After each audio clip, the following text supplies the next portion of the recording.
Bismillahirrahmanirrahim. Assalamualaikum warahmatullahi wabarakatuh. Perkenalkan, nama saya Nur Hidayah, kelas A, Ilmu Administrasi Bisnis. Puji syukur kehadirat Allah Subhanahu wa Ta'ala yang telah memberikan saya rahmat, kesempatan dan kesehatan sehingga saya dapat mengerjakan tugas mid semester dari mata kuliah riset pemasaran. Dan yang terhormat Ibu Dr. Henny Zainal sebagai dosen dari mata kuliah riset pemasaran yang telah memberikan tugas mid semester, yaitu membuat proposal, yang dimana proposalnya ini terdiri dari 2 bab, yaitu bab pertama dan bab kedua. Baik, langsung saja saya akan membacakan proposal atau tugas proposal yang saya buat, yaitu berjudul pengaruh keberadaan minimarket modern terhadap pendapatan usaha toko kelontong di Kelurahan Parangtambung, Kota Makassar. Yang pertama yaitu di bab pertama pada bagian pendahuluan, di latar belakang itu terdapat pedagang eceran atau retail merupakan perdagangan yang sangat strategis di Indonesia karena mampu menyerap tenaga kerja setelah sektor pertanian. Jenis perdagangan retail terbagi 2, yakni retail tradisional yang secara langsung diwakili oleh pedagang kecil atau kelontong yang berada di pasar tradisional, maupun di perumahan, dan retail modern yang diwakili oleh supermarket dan minimarket seperti Indomaret, Alfamart, dan minimarket yang mengusung nama lokal.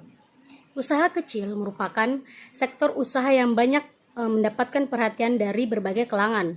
Hal ini layak diterima usaha kecil karena peranannya yang sangat dominan dalam pembangunan nasional Indonesia. Pada saat krisis ekonomi moneter akhir tahun 1997, banyak usaha besar jatuh bergelimpangan. Sebaliknya, ternyata usaha kecil mampu bertahan di tengah-tengah situasi yang sangat tidak kondusif. Minimarket menawarkan konsep wisata belanja yang tidak jauh dari rumah. Minimarket pun dilengkapi dengan sejumlah fasilitas seperti mesin, anjungan tunai bank swasta maupun BUMN, penarikan uang tunai, dan pembayaran menggunakan kartu debit. Bahkan beberapa minimarket dilengkapi dengan permainan anak-anak serta beberapa promosi atau penawaran bonus atau keuntungan lainnya yang ditawarkan. Persebaran minimarket pada satu sisi memiliki dampak yang sangat positif.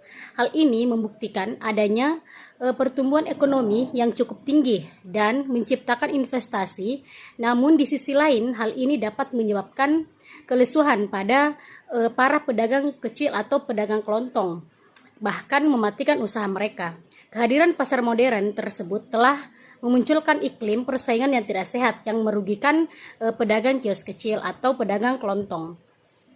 Kelurahan Parangtambung salah satu kelurahan yang ada di Kota Makassar yang banyak terdapat minimarket. Potensi pasar yang dimiliki Kelurahan Parangtambung adalah kelurahan yang padat penduduknya untuk wilayah perkotaan, yakni sebanyak 42.396 jiwa. Kelurahan Parangtambung tercatat sebagai kelurahan yang tinggi kepadatan penduduknya, yakni sebanyak 42.396 jiwa. Sehingga dengan potensi inilah minimarket sudah menjamur di Kelurahan Parangtambung. Toko-toko kelontong sudah tergilas atau semakin sedikitnya orang lebih senang datang dan membeli barang di minimarket. Hal ini dikarenakan konsumen mau bebas, mau nyaman dan tenang dalam membeli. Tidak seperti di toko kelontong, di mana kadang yang jaga warung itu tidak siap melayani atau kembalian uang yang kurang dan masih banyak masalah yang lain. Uraian dari latar belakang ini maka penulis tertarik untuk melakukan penelitian tentang pengaruh minimarket modern terhadap pendapatan usaha pedagang retail tradisional, yaitu toko kelontong. Nah, dalam proposal ini terdapat rumusan masalah itu ada 3, yaitu yang pertama, bagaimana keberadaan minimarket modern di Kelurahan Parangtambung, Kota Makassar. Yang kedua, bagaimana pendapatan atau omset toko kelontong di Kelurahan Parangtambung, Kota Makassar. Yang ketiga, apakah keberadaan minimarket modern berpengaruh terhadap pendapatan toko kelontong di Kelurahan Parangtambung, Kota Makassar.